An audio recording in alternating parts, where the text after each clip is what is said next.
Jackie Robinson might have filled the bleachers, but can his story fill the movie theaters? You're watching Beyond the Trailers review of 42.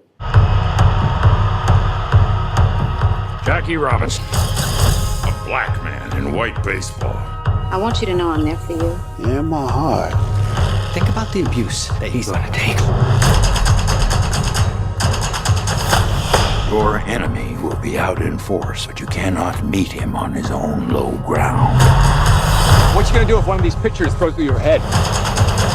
As Babe Ruth, Joe Montana, Michael Jordan, and Tiger Woods have all proven, a great player can shine a mighty spotlight on a sport. And another such player was Jackie Robinson, who not only captured the public's attention for breaking records, but also for breaking the color barrier, which paved the way for the diversity we see not just on baseball fields today, but many fields and courts and courses. And even beyond the game itself, Robinson was the first black player to continue his career off the field as a sports commentator on television. Yes, there's no denying that Jackie Robinson is an historic figure of great importance on many different levels.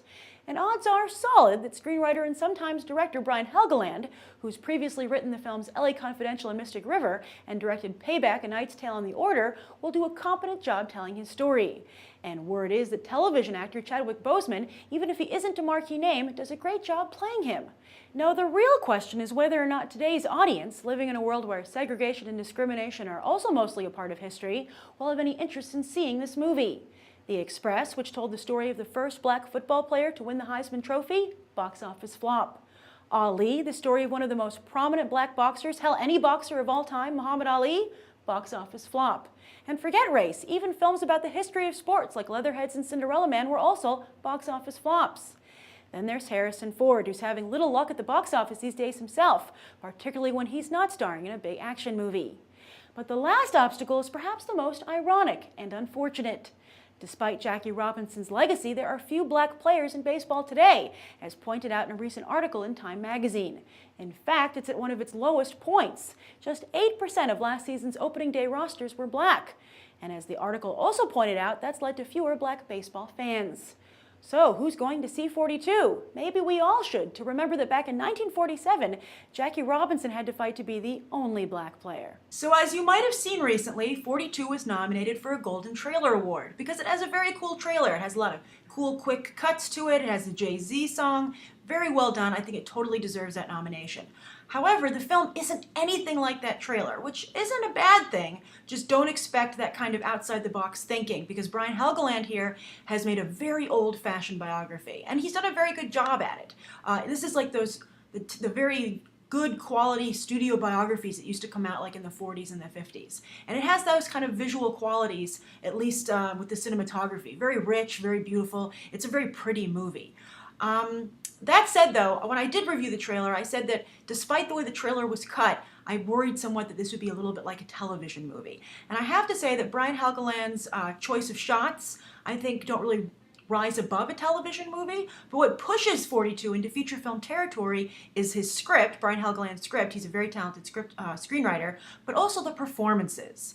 I had said that I thought Harrison Ford looked crazy in the trailer, and he does go a little over the top, but he does so with such heart, and he has such great one-liners that I really enjoyed his performance. Actually, I ended up really enjoying it, and also because it was I don't think I've seen Harrison Ford this engaged in a movie and in a performance in years. So it was just nice to see him kind of wake up and go back to movie making. And it makes me a little excited for this new chapter in his career in Ender's Game, if maybe he might finally get back on track, because he's been so wildly off track for so long. And also, Chadwick Boseman, also a television actor, also had me somewhat concerned, but I think he did a really wonderful job with his role, a very difficult role. I think he played the nuances perfectly. And also, as you'll see at the end credits, they show pictures of Jackie Robinson. He actually looks quite a bit like Jackie Robinson. But this all leads me to an interesting thing to think about in film right now. You might recall the recent article with Will Smith where he said he didn't take the role of Django in Django Unchained because it wasn't the lead. And he felt that Christoph Waltz's character was very clearly the lead, and Christoph Waltz is the one who walked away with all the awards. I would say that one could argue that in 42, even though it's the Jackie Robinson story, that to some degree Harrison Ford walks off with the movie the way Christoph Waltz did with Django Unchained. Now, I don't know if that's because they have Ford and Waltz have the flashier roles, and Fox and Boseman are kind of saddled playing these very stoic men who don't project their emotions outward very much. Sometimes playing the hero is a thankless role. But both, as you know, Fox was very good. I think Boseman's very good. So and I don't want to take away from Ford and Waltz's performances, which were also very good.